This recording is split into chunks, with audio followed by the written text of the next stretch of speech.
Welcome to my channel Saraswati squad. इस channel में आपको सिस्टमैटिकली एंड इजी वे से पढ़ाया जाता है regarding anatomy, physiology, pathophysiology, pharmacology and all the other topics of medical education. Nucleic acid and nucleotide को ही further proceed कर रहे हैं। आज का हमारा टॉपिक है ट्रांसक्रिप्शन। लास्ट में हमने पढ़ा था डीएनए टू डीएनए फॉर्मेशन, जिसे हम बोलते हैं रेप्लिकेशन। ठीक है, उसके बाद है DNA to messenger RNA and messenger RNA to protein. ये प्रोसेस हमारी बॉडी के अंदर चलता है। डीएनए टू मैसेंजर आरएनए जो हमारा बनता है उसे हम बोल देते हैं ट्रांसक्रिप्शन। क्या बोलते हैं? ट्रांसक्रिप्शन। और ये प्रोसेस जो है आपका न्यूक्लियस के अंदर होता है।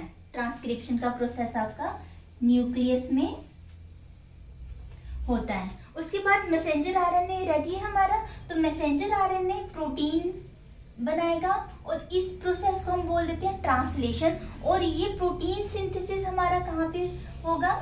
साइटोप्लाज्म में। ठीक है, ये इनकी लोकेशंस हो गई। तो इस DNA to messenger RNA to protein, इसे हम बोल देते हैं सेंट्रल डोग्मा ऑफ लाइफ। हम इसे क्यों बोलते हैं सेंट्रल डोग्मा ऑफ लाइफ? क्योंकि एक बार डीएनए की जो पूरी इंफॉर्मेशन है वो मैसेंजर आरएनए के पास चली गई, उसके बाद वो प्रोटीन में इनकोड हो गए। इस प्रोसेस को हम रिवर्स नहीं कर सकते। ठीक है, तो हम इसे बोल देते हैं सेंट्रल डोग्मा ऑफ लाइफ, क्योंकि लाइफ को कैरी करने के लिए ये मोस्ट इंपॉर्टेंट प्रोसेस है। उसके बाद अगर हम डेफिनेशन देखें, it is a process of synthesis of messenger RNA from DNA. ठीक है, with the help of DNA dependent RNA polymerase. Enzyme most important है आपका आरएनए पॉलीमरेज। जब रेप्लिकेशन हुआ था, रेप्लिकेशन में डीएनए पॉलीमरेज था, इसमें आपका है आरएनए पॉलीमरेज, क्योंकि आरएनए बनाना है, कंफ्यूजन नहीं होनी चाहिए। और बेशक वो डीएनए पॉलीमरेज हो या आरएनए पॉलीमरेज हो, उनकी डायरेक्शन टू सिंथेसिस क्या है? 5' to 3' डायरेक्शन है। ओके, अब ट्रांसक्रिप्शन में आरएनए की ही बात हो रही है, तो छोटा सा हम रिकॉल कर लें जो पीछे पढ़ा था। 3 टाइप्स ऑफ हमारे क्या है? आरएनए होते हैं। ठीक है, messenger RNA, transfer RNA and ribosomal RNA. 3 he RNA हमारे पास। ठीक है, इनकी अगर ओरिजिन देखें कि ये कहाँ पे बन रहे हैं, जो तो आपके मैसेंजर और टीआरएनए है, ये आपका न्यूक्लियोप्लाज्म में बनता है, और जो आपका राइबोसोमल है ये न्यूक्लियोलस में बनता है। पीछे हमने देखा था क्या होता है, जैसे ये आपका सेल हो गया। ठीक है, ये बीच में आपका न्यूक्लियस, न्यूक्लियस में ये न्यूक्लियोलस था, और ये जो फ्लूइड न्यूक्लियस के अंदर जो फ्लूइड प्रेजेंट है ये आपका न्यूक्लियोप्लाज्म हो गया, और बाहर तो आपको पता ही है कि साइटोप्लाज्म। ठीक है, तो जो तो ये न्यूक्लियस के फ्लूइड में मैसेंजर आरएनए, टीआरएनए बनते हैं हमारे, और उसके बाद न्यूक्लियोलस में जो चीज बन रही है वो राइबोसोमल आरएनए है, ये याद रखना। एंजाइम जो इनकी सिंथेसिस में यूज हो रहे हैं वो एंजाइम देख लेते हैं एक बार। RNA polymerase 1, RNA polymerase 2, RNA polymerase 3। ये 3 हमारे पास आरएनए पॉलीमरेज होते हैं। तो सिंथेसिस देख लें कैसे होते हैं। राइबोसोमल के लिए 1 यूज होता है, मैसेंजर आरएनए के लिए 2। ठीक है, अभी हमें क्या बनाना है? Messenger RNA, DNA to messenger RNA transcription में, तो आपका आरएनए पॉलीमरेज 2 यूज होगा। ठीक है, आरएनए पॉलीमरेज 2। उसके बाद थर्ड, अभी ये तो हमें पता ही है, ये ट्रांसफर आरएनए के लिए।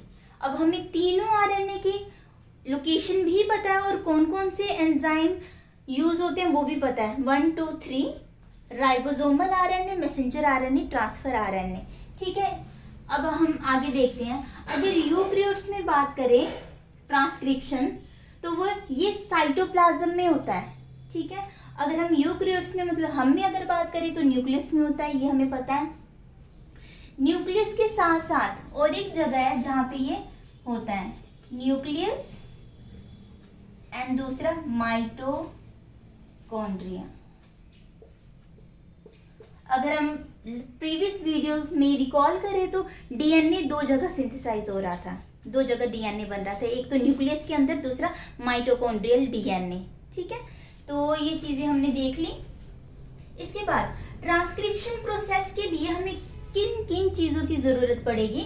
Structural gene first, promoter second, third initiation factor, fourth RNA polymerase 2, fifth terminator, sixth termination factor. Termination factor को हम रो बोलते हैं और इनिशिएशन फैक्टर को हम सिग्मा बोलते हैं। अब आगे हम डिटेल में देखेंगे इनके बारे में। ठीक है, आगे हम देखते हैं कि इनिशिएट कैसे होता है प्रोसेस हमारा। ये आपका डीएनए है, एग्जैक्टली डीएनए डबल स्ट्रैंड होते हैं इसमें। तो एक पर्टिकुलर पोर्शन है वहां पे जहाँ पे आपका ट्रांसक्रिप्शन स्टार्ट होगा, और पॉलीमरेज है तो आरएनए पॉलीमरेज की डायरेक्शन 5 to 3', और रिक्वायरमेंट क्या है कि जिस जहाँ पे आपके प्रमोटर ज्यादा होंगे, प्रमोटर होंगे, वहीं से आपका ट्रांसक्रिप्शन स्टार्ट होगा। ये प्रमोटर है, ये टर्मिनेटर है। ठीक है, ये जो इसमें coding and non coding region होते हैं, जो तो हमारा कोडिंग रीजन होता है ये एंड्स आपके, एक ये और ये। ठीक है, ये और ये कोडिंग रीजन होता है, इसे हम बोल देते हैं एक्सन। और जो बीच में ये सेंटर का नॉन कोडिंग रीजन होता है, इसे हम बोलते हैं इंट्रोन। ठीक है, नॉन कोडिंग आपका इंट्रोन है, और जहाँ पे सारे फंक्शन आपके होंगे वो एक्सन है। ओके, और स्ट्रक्चरल जीन इसे हम क्यों बोल रहे हैं? क्योंकि यहाँ पे पर्टिकुलर डीएनए के सीक्वेंस प्रेजेंट है। ये हमने डीएनए का एक सीक्वेंस ले लिया जहाँ पे आपका प्रमोटर भी प्रेजेंट था और आपका आरएनए पॉलीमरेज जहाँ से आराम से ट्रांसक्रिप्शन स्टार्ट कर सकता है। ये हो गया। उसके बाद हमें अपना ओरिजिन मिल गया जहाँ से ट्रांसक्रिप्शन स्टार्ट होगा। देन क्या होता है कि आरएनए पॉलीमरेज 2 इस साइड पे आता है, 5' एंड पे आता है और आकर यहाँ पे अटैच हो जाता है। Only one strand of DNA is used for transcription as RNA is single stranded। इसका मतलब भी समझाती हूँ। ये जो आपका आरएनए पॉलीमरेज जब यहाँ पे आकर लग जाता है तो क्या होता है, ये सपोज यहाँ पे आपका आके लग गया, ये बीच में हमारा क्या है हमें पता है। ठीक है, ये आरएनए पॉलीमरेज क्या करता है, दो स्ट्रैंड जो है उन दोनों को डिटैच कर देता है, हाइड्रोजन बॉन्ड्स को तोड़ देता है और डिटैच कर देता है। और आरएनए पॉलीमरेज 2 के लगने के बाद हमारा डीएनए कुछ इस तरीके से दिखेगा, जैसे बबल्स उठ गए हों। ठीक है, तो इसे हम ट्रांसक्रिप्शन बबल भी बोल देते हैं। ठीक है, तो ये जो काम है बबल बनाने का, ये आरएनए पॉलीमरेज 2 ने किया, दो डीएनए स्ट्रैंड को डिटैच कर दिया। ठीक है, उसके बाद डिटैच करने के बाद क्या होगा, हम देखेंगे कि एक तो जो पोर्शन है हमारा, एक जो पोर्शन है वो हमारा है टेम्पलेट, दूसरा पोर्शन हमारा नॉन टेम्पलेट हो गया। नॉन टेम्पलेट भी बोल सकते हो आप, कोडिंग रीजन और सेंस स्ट्रैंड। क्यों इसे सेंस स्ट्रैंड या कोडिंग रीजन बोल रहे हैं, क्योंकि यही हमारा मैसेंजर आरएनए बनाएगा। दोनों नहीं बनाएंगे, सिर्फ एक स्ट्रैंड बनाएगा। ये दूसरा वाला स्ट्रैंड नहीं करेगा कोई काम। ये जो दूसरा स्ट्रैंड है जो कोई काम नहीं करेगा, इसे हम बोलते हैं template strand, non coding strand और एंटीसेंस स्ट्रैंड। ठीक है, और जो सारा काम करेगा मैसेंजर आरएनए बनाएगा, उसे हम बोल देते हैं नॉन टेम्पलेट। ठीक है, कोडिंग और सेंस स्ट्रैंड। उसके बाद जबकि डीएनए का एक ही स्ट्रैंड ट्रांसक्रिप्शन में यूज हो रहा है, मैसेंजर आरएनए बनाने में यूज हो रहा है, आपने देखा भी होगा कि आरएनए सिंगल स्ट्रैंडेड ही होता है, क्योंकि उसे बनाने में भी डीएनए का एक ही स्ट्रैंड लगा है, तो आरएनए भी आपका सिंगल स्ट्रैंडेड ही है। इसका मतलब आपको समझ आया। अब आरएनए पॉलीमरेज 2 आकर तो लग गया, पर हमारा जो ट्रांसक्रिप्शन है वो अभी भी स्टार्ट नहीं हुआ। उसने हाइड्रोजन बॉन्ड तोड़ दिया, बबल भी बना लिया। हमारा ट्रांसक्रिप्शन तब स्टार्ट होगा जब सिग्मा फैक्टर आके लगेगा, जिसे हम बोलते हैं इनिशिएशन फैक्टर। नाम से पता लग रहा है कि कोई चीज इनिशिएट कर रहा है। तो जब सिग्मा फैक्टर आके इसके साथ लगेगा, ठीक है, यहाँ पे देखो, when RNA polymerase 2, okay, sigma factor जो है आपका इस आरएनए पॉलीमरेज 2 के साथ लगेगा, तो ये एंजाइम आरएनए पॉलीमरेज 2 आपका ट्रांसक्रिप्शन स्टार्ट कर देगा। और जब ये एंजाइम ट्रांसक्रिप्शन स्टार्ट कर देगा तो सिग्मा फैक्टर ने अपना काम कर दिया, इनिशिएट कर दिया, तो ये छोड़ के चला जाएगा इस साइट को। अब तो इस तरीके से आपका जो ट्रांसक्रिप्शन का प्रोसेस है स्टार्ट हुआ, ठीक है। अब हम आगे देखेंगे कि इनिशिएट तो हो गया था प्रोसेस, इलोंगेशन मतलब आगे प्रोसेस बढ़ेगा, ठीक है। तो इसमें क्या होता है, इनिशिएशन हो गया हमारा, तो इसके बाद ये देखो आपका ये प्रोसेस आगे आगे को जाएगा, 5' से 3' की ओर जाएगा, ठीक है। यहाँ पे प्रमोटर, यहाँ पे टर्मिनेटर, ये चीज थोड़ी सी आगे जाएगी, यहाँ पे गई, फिर थोड़ी आगे गई, प्रोसेस चल रहा है आपका, आगे गया, फिर उसके बाद चलते चलते ये प्रोसेस जब चल रहा था एंड पे ये 3' एंड के पास पहुंच गया। और हमें पता है 3' एंड पे हमारा क्या है, टर्मिनेटर प्रेजेंट होगा। तो यहाँ पे टर्मिनेटर फैक्टर आपका यहाँ पे अटैच हो जाएगा पॉलीमरेज 2 के साथ और इन दोनों को अलग कर देगा। ये आपका मैसेंजर आरएनए बन रहा था ना, मैसेंजर आरएनए, और इस पॉलीमरेज 2 एंजाइम को डिटैच कर देगा। तो टर्मिनेटर फैक्टर रो फैक्टर के लगने के बाद कुछ ऐसा होगा, आपका ये जो डीएनए सीक्वेंस था ये सेपरेट हो जाएगा और हमारा मैसेंजर आरएनए जो है ये रेडी हो जाएगा। अभी कुछ मॉडिफिकेशंस होंगी इसमें, ठीक है, वो हम आगे देखते हैं। मैसेंजर आरएनए ऑफ डीएनए, ये जो मैसेंजर आरएनए है, ठीक है, ये किससे बना है, डीएनए से ही बना है। Messenger RNA of DNA carries all the information in the form of codons. अब इसमें जो इंफॉर्मेशन है वो किस फॉर्म में, कोडोन की फॉर्म में है। तो ये अब कहाँ पे जाएगा, codon outside the nucleus for synthesis of protein. ये अब मैसेंजर आरएनए, इसमें थोड़ी सी मॉडिफिकेशन होगी, उसके बाद ये साइटोप्लाज्म में जाएगा प्रोटीन सिंथेसिस करने के लिए। और एक चीज है कि मैसेंजर आरएनए में जो सीक्वेंस होगी बेस पेयर की वो सेम होगी जो सीक्वेंस इसका है। हमने क्या बोला था, ये नॉन टेम्पलेट और कोडिंग स्टैंड था, ठीक है। जो कोडिंग स्टैंड और नॉन टेम्पलेट स्टैंड में जो जैसे बेस पेयरिंग की सीक्वेंस है, सेम ही सीक्वेंस आपके मैसेंजर आरएनए की होगी, क्योंकि इसी नॉन टेम्पलेट ने ही इसे बनाया है, ठीक है। अब हम इसकी मॉडिफिकेशन करते हैं। टर्मिनेशन के बाद जो हमारा मैसेंजर आरएनए आया है वो ये है, इसे हम बोलेंगे अभी प्रीमेच्योर मैसेंजर आरएनए, क्योंकि इसके साथ काफ़ी मॉडिफिकेशन होंगी। तो हमारा प्रीमेच्योर मैसेंजर आरएनए आ गया है। अब 3 चीज़ें होंगी इसके साथ 3 स्टेप्स में। सबसे पहले क्या है, स्प्लाइसिंग, ठीक है, इसकी कटिंग वगैरह होगी।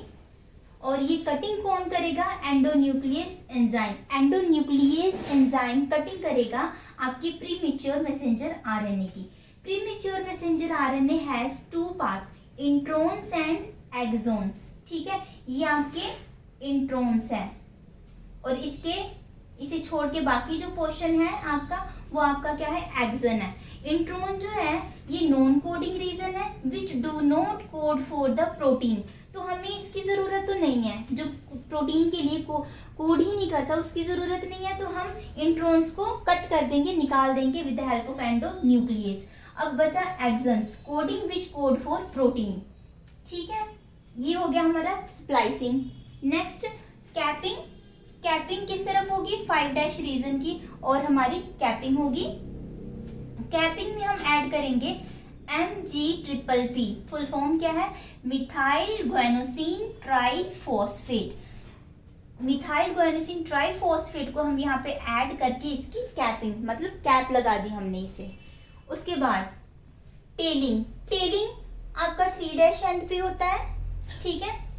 इसमें क्या होता है कि बहुत सारे एडेनिन्स हम ऐड कर देते हैं यहाँ पे, ठीक है, काफ़ी सारे एडेनिन हम ऐड कर देते हैं। वैसे यूकेरियोट्स इसमें अगर हम बात करें तो 20 to 400 तक एडेनिन प्रेजेंट होता है इस पॉली ए टेल में। पॉली मतलब बहुत सारे, ए मतलब आपका एडेनिन हो गया और टेल, इसलिए हम इसे बोल देते हैं पॉली ए टेल। अब कैपिंग होगी, टेलिंग भी होगी, तो हमारा मैसेंजर आरएनए तैयार है, ठीक है, साइटोप्लाज्म में जाने के लिए। अब इस मैसेंजर आरएनए के पास डीएनए की सारी इंफॉर्मेशन है। Messenger RNA carrying information of DNA in the form of code. एक तरीके से कोड की फॉर्म में ही ये डीएनए की सारी इंफॉर्मेशन लेकर जा रहा है प्रोटीन बनाने के लिए। इसे हम बोल देते हैं क्रिप्टोग्राम, ठीक है, ये चीज याद रखनी है। जब मैसेंजर आरएनए सारी डीएनए की इंफॉर्मेशन कैरी करता है in the form of code, तो उसे हम बोल देते हैं क्रिप्टोग्राम। अब आपका ट्रांसक्रिप्शन प्रोसेस यहाँ पे खत्म होता है। नेक्स्ट हम करेंगे वो है हमारा ट्रांसलेशन। अगर आपको कोई भी प्रॉब्लम या कोई कंफ्यूजन हो तो मुझे कमेंट बॉक्स में ज़रूर बताना, ठीक है। Thank you.